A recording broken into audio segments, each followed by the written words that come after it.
when it comes to the decisions that shape a nation, some seem destined to live on in infamy.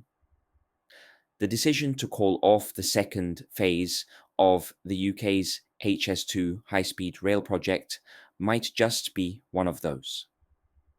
While countries in Southeast Asia, like Thailand, invest in transformative rail networks to boost their economies, connect regions, and attract tourists, the UK seems to be walking away from a golden opportunity to future proof its transport infrastructure.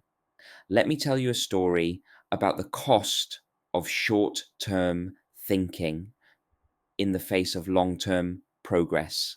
The missed opportunity, picture this, it's July 19th, 2024. A train glides out of Bangkok's state of the art Krung Thep Aphiwat Central Terminal, its destination, Vientiane, Laos. This isn't just a train journey, it's a connection to the China Laos high speed railway, opening the door to Kunming in southern China. What's remarkable is the seamless integration of countries and economies. Tourists, business people, and locals hop aboard, turning what was once a logistical challenge into an accessible and affordable adventure. Thailand isn't stopping there. With plans to expand connections to Malaysia, the country is positioning itself as the hub of ASEAN railways. Their tourism authority has figured out what we in the UK apparently have not. Railways aren't just about transportation, they're about linking people, boosting economies, and carving out a sustainable future. Now, let's hop back across the world to the UK, where HS2's northern leg has just been scrapped.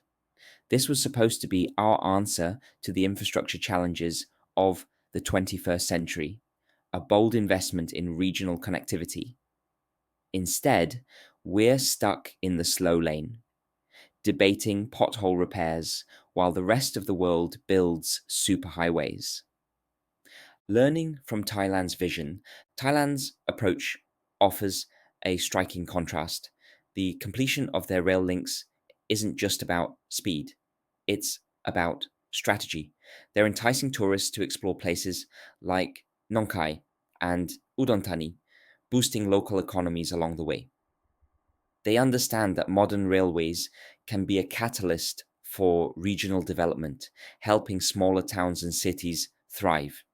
And here's the kicker, it's affordable. A train ticket for the Bangkok Vientiane Kunming route costs about 65 tals, half the price of a flight. Sure, the train ride takes longer, but that's part of the charm. Passengers get to experience the scenery, the culture, and the journey itself. Imagine if HS2 had been completed. Manchester, Birmingham, and London could have been just a couple of hours apart, with economic benefits rippling out to communities along the line. Economic and environmental impact. Thailand is also playing the long game economically. By integrating their railways with neighbouring countries, they're setting the stage for a tourism boom. Last year, over 3 million people used the China Laos railway alone. The Thai government is banking on 39 million foreign tourists this year, pumping trillions of baht into the economy. And it's not just about tourism. High-speed rail cuts travel times, reduces road congestion, and slashes carbon emissions. If we're serious about tackling climate change, wouldn't a high-speed rail network in the UK have been a no-brainer? Instead, we're doubling down on car travel and short-haul flights, options that are neither efficient nor sustainable. The bigger picture, while the UK debates over budget constraints and political optics, countries like Vietnam and Australia are doubling down on rail. Vietnam is pushing ahead with a $67 billion bullet train project, while Australia dreams of a high speed line that could transform travel between its major cities. These nations understand that high speed rail isn't just an expense, it's an investment in the future. What makes the HS2 cancellation even more perplexing is that it wasn't just about trains, it was about connecting the UK, bridging the north south divide, and creating a transport network fit for the next century. It was about ensuring that future generations inherit infrastructure that enables growth, not hinders it. A tale of two futures. So, here we are, with two contrasting visions of the future. In one, countries like Thailand are creating networks that bring people together, foster regional pride, and spark economic growth. In the other, the UK has abandoned its own vision of a high speed rail revolution, leaving us stuck in a system designed for the last century.